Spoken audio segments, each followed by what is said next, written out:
Nakakatindig ka ba ng tuwid? Kapagpalang araw ng Lunes, kapanalig, kapistahan ngayon ni San Fromencio. Ito po si Sister Rose Agtarap ng Daughters of St. Paul para sa mabuting balita. Pagnilayan natin ang Ebanghelyo ayon kay San Lucas.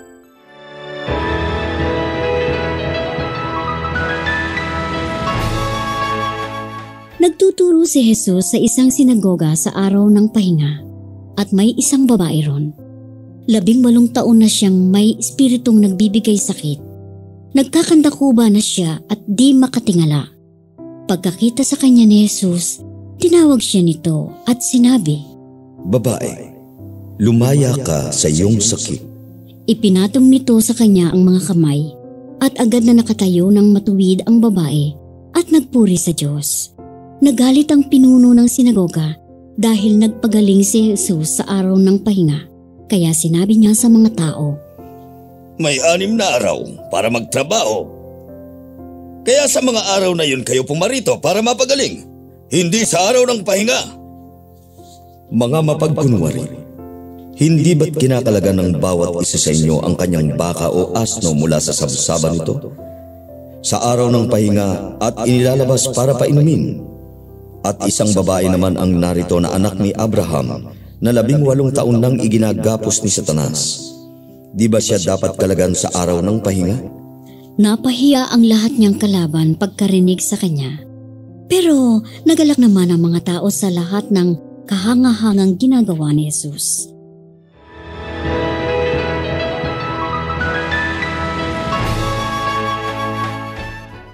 Labing-walong taon ang kuba ang babae sa sinagoga. Halos kalahati ng kanyang buhay, ginugol na nakayuko. Tila ba ipinapasan sa kanya ang bigat ng mundo? Maaring iniwasan siya ng mga tao, minamaliit o nakalimutan na. Ngunit isang araw ng pamamahinga, nakita siya ni Jesus. Hindi siya lumapit, si Jesus mismo ang tumawag. "Malaya ka na sa iyong karamdaman." Ipinatong ni Jesus ang kanyang mga kamay sa babae.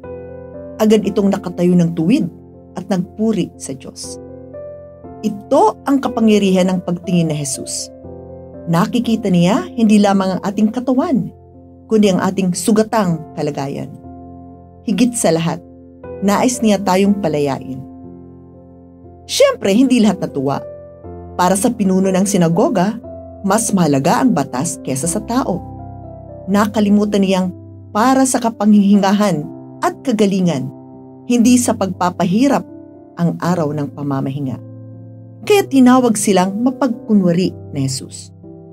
Kung inaalagaan nila ang kanilang hayop kahit araw ng pamamahinga, gaano pa kaya ang isang anak ni Abraham na 18 taon nang may karamdaman? Matagal nang galit sa kanyang kapatid si Aling Rosa. Sa tuwing naisip niya ito, para bang may nakadagan sa kanyang dibdib. Sa isang misa, narinig niya ang tungkol sa pagpapatawad. Buong tapang siyang nagdasal, "Panginoon, palayain mo po ako." Simula noon, unti-unting gumaan ang kanyang pakiramdam, hanggang tuluyan na niyang pinatawad ang kanyang kapatid. Kapanalig, marami sa atin ang kuba dahil sa dala nating sama ng loob, bigat ng problema o sugat ng nakaraan. Ngunit narito si Jesus nagsasabing, "Malaya ka na." Hindi lang para sa pahinga ng katawan, kundi kalayaan ng puso ang tunay na araw ng pamamahinga. Kung hahayaan natin si Jesus na hilumin ang ating sugat, matututunan nating tumayo ng tuwid, lumaya mula sa tinikala, at sabay-sabay magpuri sa Diyos na nagmamahal at nagpapalaya. Mga kapanalig, maraming salamat po sa inyong suporta sa aming misyon, lalong-lalo na sa mga donors at sponsors ng programang ito.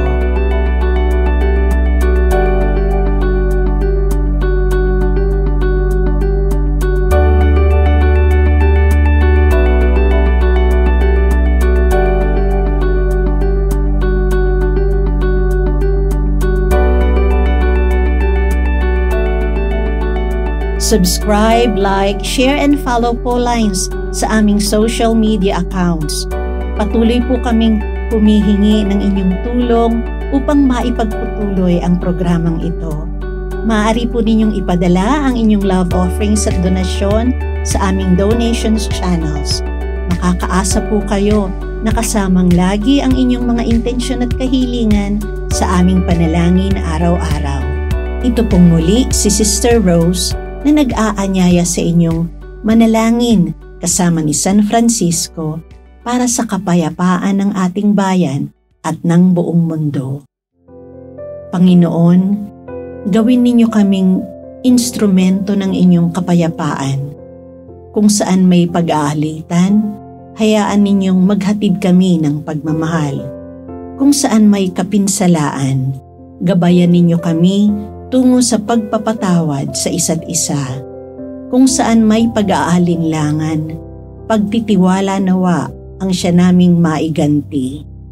Kung saan may pagkabigo, pag-asa nawa ang aming maisaisip. Kung saan may karimlan, ihatid nawa nami liwanag.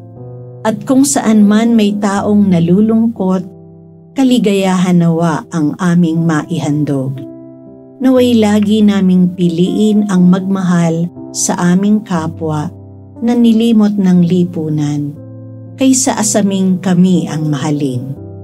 Sapagkat ang tunay na pagtanggap nasa pagkakaloob at nasa pagpapatawad ang aming kapatawaran.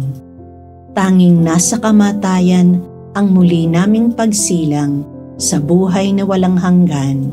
Amen. We are here to provide a new way of communicating and proclaiming the gospel.